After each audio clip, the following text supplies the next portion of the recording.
Hello guys, आज मैं couple of cuckoos के चैप्टर 272 को एक्सप्लेन करने वाला हूँ। लास्ट चैप्टर के एंड में कल्चरल फेस्टिवल खत्म हो गया था और अब सब घर पे आ चुके हैं। नागी कहता है पता नहीं था अगर मैं M1 में ना हूँ तो कल्चरल फेस्टिवल इतना अच्छा हो सकता है। साची कहती है मैंने सुना M1 में इस बार भी झगड़ा हुआ था। नागी रीजन पूछता है। एरिका बताती है लास्ट टाइम तुम्हारे खड़े किए बवाल से कुछ लड़के उसे आइडलाइज करके सेम स्टोरी बना रही है, ये ट्रेडिशन बन गया है। नागी कहता है क्या स्टूपिडिटी है। साची कहती है शायद ऐसे ही हिस्ट्री क्रिएट होती है। एरिका कहती है मैं तो खुश हूँ कि इस बार बिना किसी प्रॉब्लम के हमने कल्चरल फेस्टिवल खत्म कर लिया। अगर नागी लास्ट ईयर की तरह डिप्रेस हो जाता तो अलग ही प्रॉब्लम हो जाती।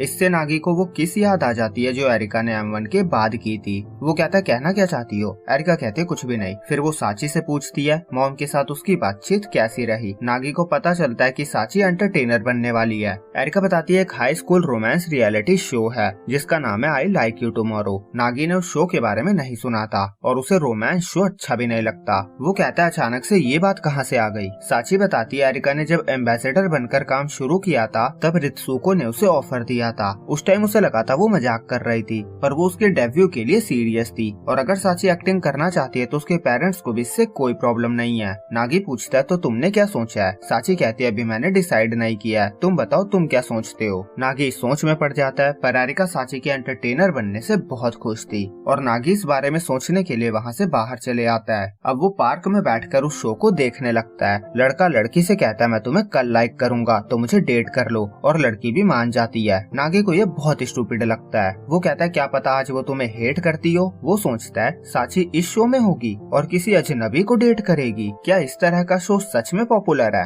हो सकता है साची को फंसाया जा रहा है। फिर अगले सीन में हीरो नागी के साथ थी और नागी ने उसे सब कुछ बता दिया था। हीरो कहती है ये तो अमेजिंग न्यूज है, वो शो बहुत पॉपुलर है, स्कूल में हर कोई उसकी बातें करता है और ये ऑनलाइन भी बहुत फेमस है। जब भी इसका न्यू सीजन स्टार्ट होता है मैं हर वीक उसे देखती हूँ। मुझे लगता है साची फेमस हो जाएगी और शायद एंटरटेनमेंट की दुनिया से किसी को अपना बॉयफ्रेंड भी बना लेगी। नागी कहता है ऐसा नहीं होगा। हीरो कहती है पहले एक बहन और अब दूसरी, वो दोनों सक्सेस के हाईवे पे हैं। और नागी का रिएक्शन देखकर वो पूछती है क्या वो साची के एंटरटेनर बनने के खिलाफ है। नागी कहता है मुझे चिंता हो रही है, शायद मैं उसका फ्यूचर खराब कर दूंगा। फिर अगले सीन में शिंजो नागी के साथ था। वो पूछता है क्या साची सच में उस शो को ज्वाइन कर रही है। नागी कहता है तुम इसके अगेंस्ट हो ना। शिंजो कहता है मैं बताना तो भूल ही गया, कल M1 में लड़ाई हो गई थी और तुम्हारी विल को कैरी करते हुए मैंने भी उसे ज्वाइन किया था। नागी साची के शो को लेकर उसका पर्सपेक्टिव पूछता है। शिंजो कहता है उसे करना चाहिए। नागी कहता है तुम पागल हो गए हो, साची किसी एंटरटेनर के साथ फ्लर्ट करेगी और वो इसे ब्रॉडकास्ट करेंगे। शिंजो कहता है वो कितनी क्यूट लगेगी।